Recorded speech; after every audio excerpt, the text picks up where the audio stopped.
Du 1er janvier au 30 juin 2022, la France prend la présidence du Conseil de l'Union européenne pour la 13e fois. C'est ce qu'on appelle la PFUE. Mais qu'est-ce que la PFUE? Je vous explique tout.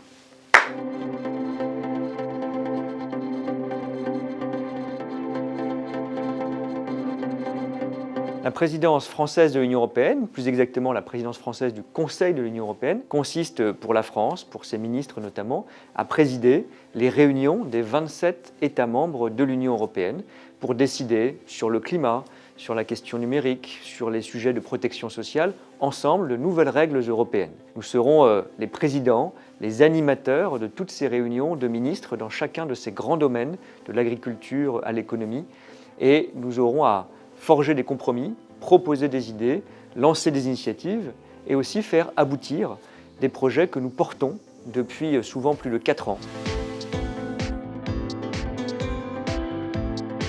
C'est une présidence qui dure 6 mois. C'est une occasion très précieuse, très rare, puisque c'est tous les 13 ans et demi aujourd'hui que la France, comme les autres pays, assure la présidence. Pour la dernière fois, c'était en 2008, il y a presque 14 ans. La prochaine fois, ce sera en 2035. On saisit alors cette occasion pour avancer.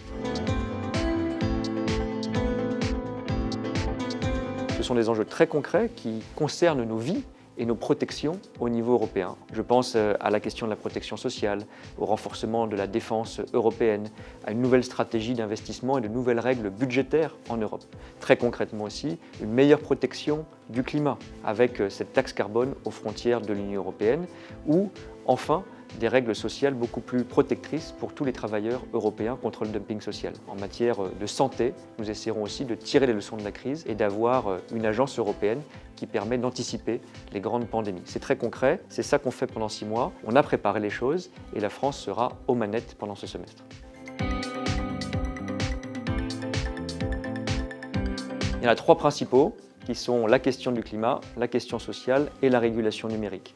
Mais aussi les questions de défense, ce qu'on appelle l'autonomie stratégique de l'Union européenne, avoir une politique étrangère, une politique de sécurité qui soit plus autonome par rapport à nos grands alliés, nos grands partenaires, aux grandes puissances internationales comme la Chine ou la Russie.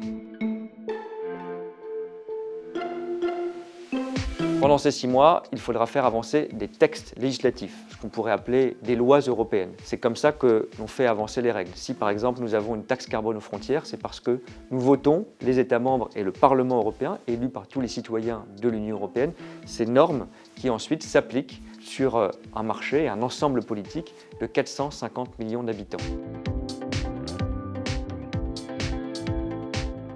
La PFUE va concerner toute la France et tous nos territoires. Il y aura plusieurs centaines d'événements. Certains devront se tenir à distance à cause de la crise sanitaire, mais beaucoup de réunions ministérielles, une vingtaine, se tiendront dans toutes les régions de France. J'organiserai par exemple à Arles une réunion des ministres des Affaires européennes. Il y en aura à Strasbourg, à Rouen, dans toutes les villes de France, que nous mobilisons pour que cette présidence ne soit pas simplement parisienne ou déconnectée, mais ancrée aussi dans nos territoires et y faire vivre l'Europe.